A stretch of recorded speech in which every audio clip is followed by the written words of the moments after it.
राम राम।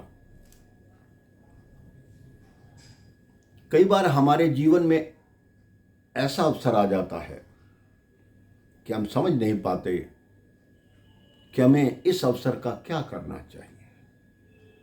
जब वो अवसर निकल जाता है, हमें उस अवसर के बारे में पता चलता है, तो हम तब बहुत पछताते हैं। किसी समय एक राजा जंगल में शिकार खेलने गया और वो भटक गया, अकेला रह गया। अब उसे पानी की प्यास बहुत सता रही थी। उसने देखा सामने एक लकड़हारा लकड़ी काट रहा था। उसने लकड़हारे को आवाज लगाई, हे भाई बात सुनो। उसने देख लिया कि तो राजा साहब हैं। उसने प्रणाम किया, कहते आदेश कीजिए।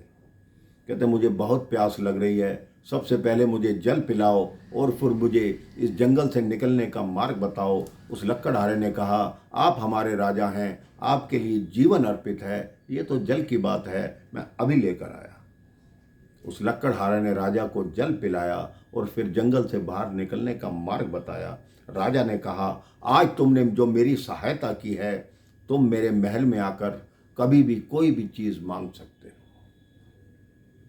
लकड़हारे ने प्रणाम किया, राजा अपने महल में पहुंच गया। लकड़हारे ने पूरी बात अपनी पत्नी को बताई। उसकी पत्नी बोली, आप ये दिन रात पेड़ काटते हो, उस लकड़ी को जलाते हो, उसका कच्चा कोयला बनाते हो, वो जाकर बाजार में बेचते हो। आप राजा के पास ही चले जाओ और उन्हें कहो कि आपको जो पुरस्कार देना चाहते हैं वो पुरस्कार दे दें। उससे क्या होगा, हमें कुछ पुरस्कार देंगे तो हमारा जीवन अच्छा हो जाएगा। वो अगले दिन ही राजमहल में पहुंच गया। बाहर द्वारपालों ने रोक लिया कि आप रुक जाओ। कौन हो? वो बोला, राजा जी को जाकर याद दिलाना कि मैं वही लकड़हारा हूं जिसने जंगल में कल उनको जल पिलाया था। मंत्री ने जाकर राजा को बताया। राजा ने कहा, उस लकड़हारे को अंदर आने दो। लकड़हारा भीतर आया। राजा ने कहा, कहो।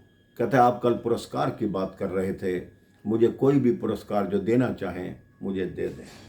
राजा ने कहा, ठीक है, वो पहाड़ी के उस तरफ जो हमारा बाग है वो इस लकड़हारे के नाम कर दो। लकड़हारा प्रसन्न हो गया कि राजा ने मुझे पूरा बाग दे दिया। उसने जाकर बाग देखा तो पूरा बाग वृक्षों से भरा हुआ था। उसने कहा, यहाँ तो मेरा 1 वर्ष तक 2 वर्ष तक गुजारा हो जाएगा। यहीं के पेड़ काटूंगा, यहीं जलाऊंगा, कोयला ले जाकर बाजार में बेचूंगा, तो मेरे तो जीवन सही हो जाए। वो धन्यवाद करके रोज उस जंगल में, उस बाग में जाने लगा।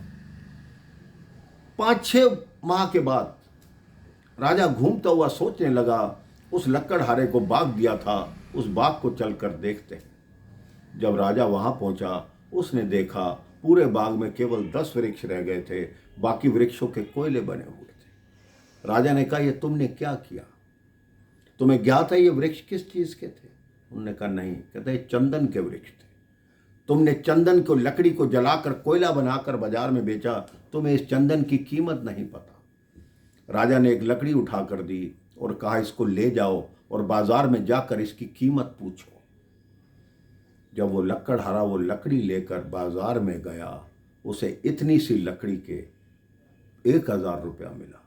वो कहते, मैं पूरे कई कट्टे भर के कोयला देता हूं तब मुझे 200 रुपया मिलता है, और इतनी सी लकड़ी 1000 की? मैं पागल था जो सारे वृक्ष मैंने जला डाले। तो मेरे भाई बहन, ये कहानी उस लकड़हारे की या राजा की नहीं है, ये कहानी आपकी और मेरी है।